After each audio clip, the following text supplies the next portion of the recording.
Bonjour à toutes et à tous. Il existe des hommes dont le secret n'est pas la force, ni la richesse, mais une douceur du cœur qui fait trembler les anges. Waouh! C'est une phrase incroyablement puissante pour commencer, hein. Ah oui, c'est très fort, ça pose tout de suite le décor. Et ça vient tout droit de la source qu'on va explorer aujourd'hui. Un texte de la chaîne Tafsir Éclair. Il raconte l'histoire d'un simple commerçant. C'est ça. En surface, on pourrait croire que c'est juste une histoire de dette qu'on pardonne. Mais en creusant un peu, On touche à des questions beaucoup plus profondes, fondamentales même. exactement. Donc, notre but, c'est de voir ensemble comment un geste aussi simple, presque banal, peut avoir une portée spirituelle, immense. Et je pense que c'est une excellente façon de poser le problème. Parce que, au-delà du contexte religieux spécifique, cette histoire, elle est universelle. Hmm. Elle vient nous interroger sur nos propres valeurs. Qu'est-ce qui pèse le plus lourd, au fond? Ce qu'on nous doit, notre droit, le gain matériel. Ou une autre forme de richesse. Voilà, une forme de paix intérieure, une légèreté de l'âme. C'est vraiment ça le cœur du sujet. Absolument. Alors allons-y, plongeons dans ce récit. On nous parle d'un homme, un marchand. Pas un grand homme d'affaires, a priori. Non, le texte ne le décrit pas comme ça, plutôt comme un homme juste. Mais sa vraie particularité, c'était sa politique, si on peut dire, de recouvrement des dettes. Ouais. Il donnait une instruction très très précise à son employé. Une instruction qui va, on peut le dire, à l'encontre de toute logique commerciale. Complètement. En substance, il lui disait « Quand tu vas réclamer notre dû, sois indulgent. Déjà, ça, c'est un bon début. Si la personne ne peut pas payer, donne-lui du temps. Ne la brusque pas. Et si tu sens qu'elle est vraiment dans une situation difficile, qu'elle est à bout, Alors abandonne la dette. Pardonne-lui. voilà. Et ce qui me frappe tout de suite, c'est que ce n'est pas présenté comme une stratégie. Ah non, ce n'est pas du marketing de la bienveillance. Non. Ce n'est pas pour se faire une bonne réputation. Le texte insiste bien, c'était un acte de cœur. Mais Mais la question c'est, est-ce que c'était de l'altruisme pur? Et là, la source nous donne un indice sur sa motivation. c'est là que ça devient, je trouve, fascinant. Son intention est révélée dans cette petite phrase qu'il répétait. Peut-être qu'Allah nous pardonnera, comme nous pardonnons aux gens. C'est ça, et tout est là-dedans. Ce n'est donc pas seulement un geste pour l'autre. C'est aussi un geste pour soi. Exactement. Il y a une conscience aiguë de sa propre fragilité, de ses propres manquements. Il se dit « Moi aussi, sur un autre plan, je suis endetté. Et j'espère qu'on me traitera avec la même indulgence. Donc on est moins dans l'altruisme un peu naïf. » Que dans une forme d'investissement spirituel. C'est ça. Il renonce à un bien matériel, là, maintenant, dans l'espoir d'un gain qui, lui, est complètement immatériel. Tout à fait. C'est un calcul, si on veut, mais la monnaie n'est pas terrestre. Il fait un pari sur la miséricorde divine. Une sorte de symétrie. Voilà, il postule cette symétrie. La façon dont je traite les autres, c'est la façon dont j'espère être traité par plus haut. Dans notre monde obsédé par le retour sur investissement tangible, lui, il investit dans l'invisible. Il renonce à quelques pièces pour acquérir une monnaie qui n'a pas cours sur le marché, le pardon. C'est une très belle façon de le dire. Et le récit nous montre le résultat de cet investissement. La conclusion, elle se déroule après sa mort. Au moment du jugement. Et la source rapporte un dialogue qui est d'une simplicité désarmante. Quand les anges présentent son cas, ils ne disent pas « c'était un homme d'affaires avisé ». Où il a bâti un petit empire. Non, rien de tout ça. Le résumé de sa vie tient en une seule phrase. Laquelle? C'était un homme qui pardonnait aux gens. C'est tout. C'est la seule chose qui semble compter. Et la réponse divine, qui est le vrai point culminant de l'histoire, elle est encore plus percutante. La réponse est « je lui pardonne ». Je suis plus digne qu'il l'était de pardonner. Et cette phrase, elle est vertigineuse. Elle ne fait pas que valider son calcul. Non, ça va plus loin. Ça établit une sorte de surenchère dans la générosité. C'est comme si Dieu disait « il a montré une petite étincelle de cette qualité qui est la mienne. En tant que source de toute miséricorde, je ne peux que me montrer infiniment plus miséricordieux que lui. » Son petit geste a déclenché quelque chose d'immense. Une miséricorde sans commune mesure. Et là, on est obligé de changer d'échelle. On comprend que le sujet, en fait, ça n'a jamais été l'argent. Jamais. Le geste du marchand, cette dette effacée, ce n'était qu'une métaphore. C'est tout à fait ça. La dette financière, c'est le symbole de tout ce à quoi on s'accroche. Nos rancœurs, notre besoin d'avoir raison, nos petites blessures d'ego.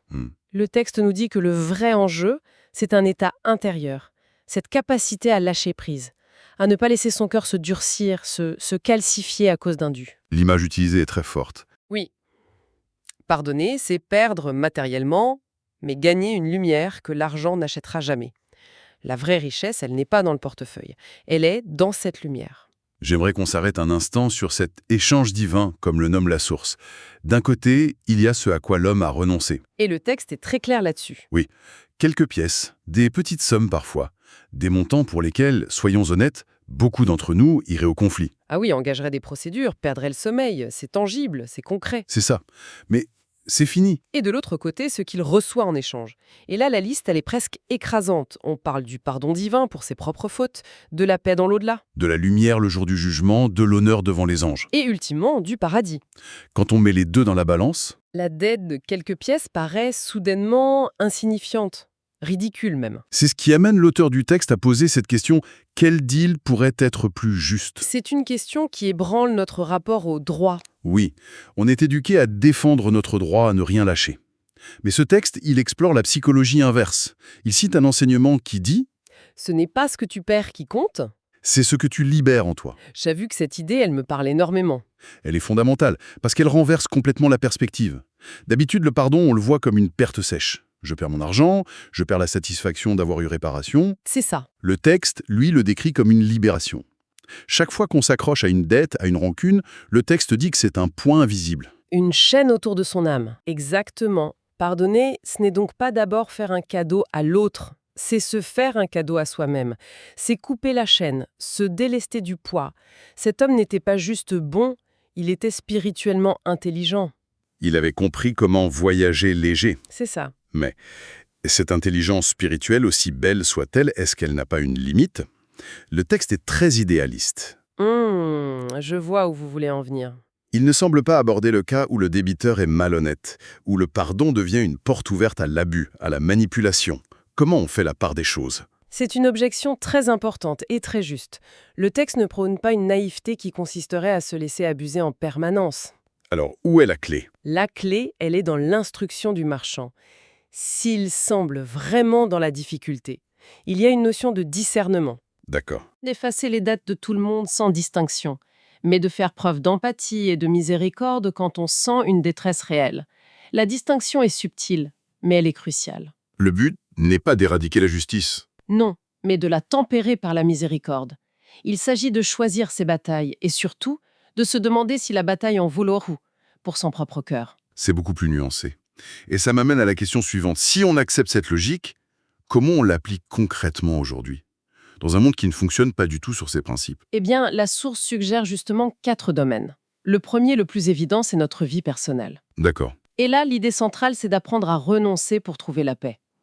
Le texte nous met au défi, est-ce qu'on a vraiment besoin de gagner chaque dispute, d'avoir le dernier mot à chaque fois? De prouver qu'on avait raison, à tout prix. Voilà. Chaque conflit, même le plus petit, il a un coût émotionnel, un coût spirituel. La source nous propose de nous poser une question toute simple avant de nous lancer dans une bataille. Cette dispute mérite-t-elle vraiment que j'abîme mon cœur? C'est ça. Est-ce que le gain d'avoir raison sur un sujet trivial vaut la perte de ma sérénité pour les 3 prochaines heures, voire les 3 prochains jours? C'est une question de rentabilité intérieure en quelque sorte. Exactement.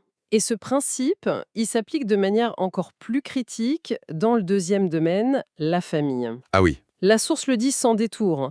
Les familles se brisent pour des histoires d'argent. On connaît toutes des histoires comme ça. malheureusement oui.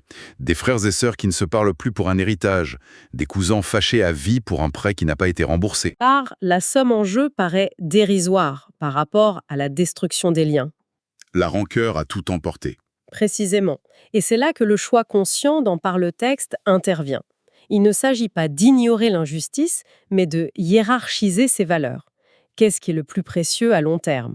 Récupérer son dû ou préserver une relation? Le marchand de l'histoire a systématiquement fait le choix de la paix relationnelle plutôt que du gain matériel.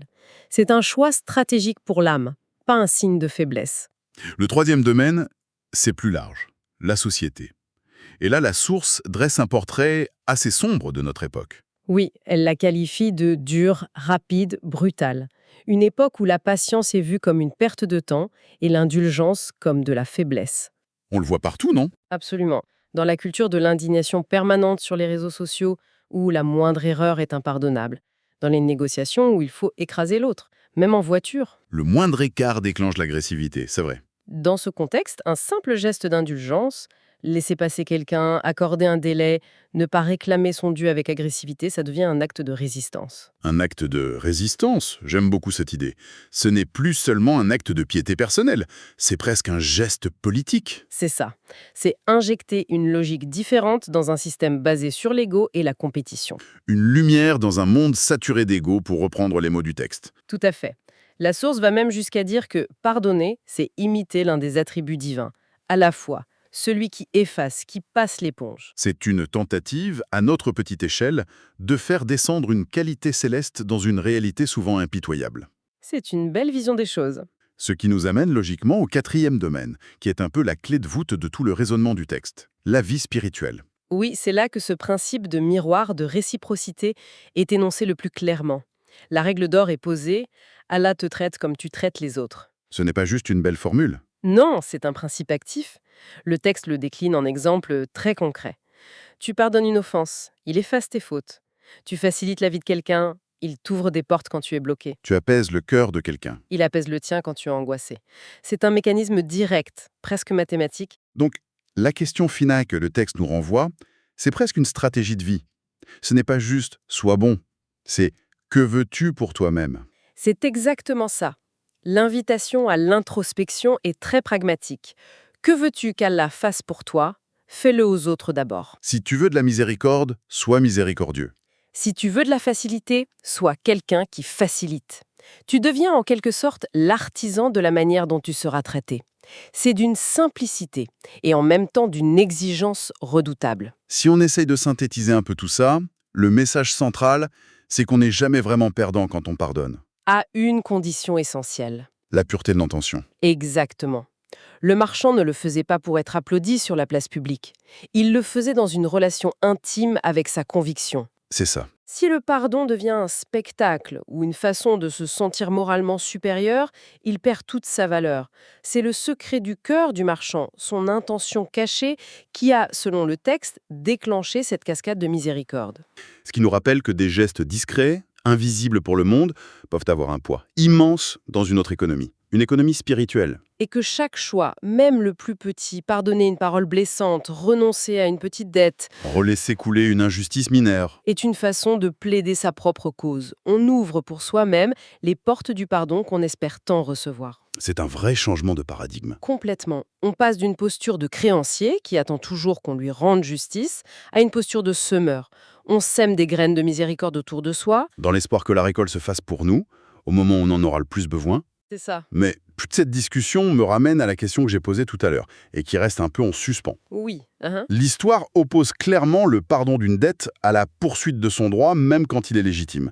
Si pardonner est un acte qui privilégie la paix intérieure sur le droit matériel, où est-ce qu'on trace la ligne entre la miséricorde et la justice? C'est la question essentielle que ce texte nous laisse en héritage. Il n'y a pas de réponse simple, évidemment. Et ça me conduit à notre pensée finale.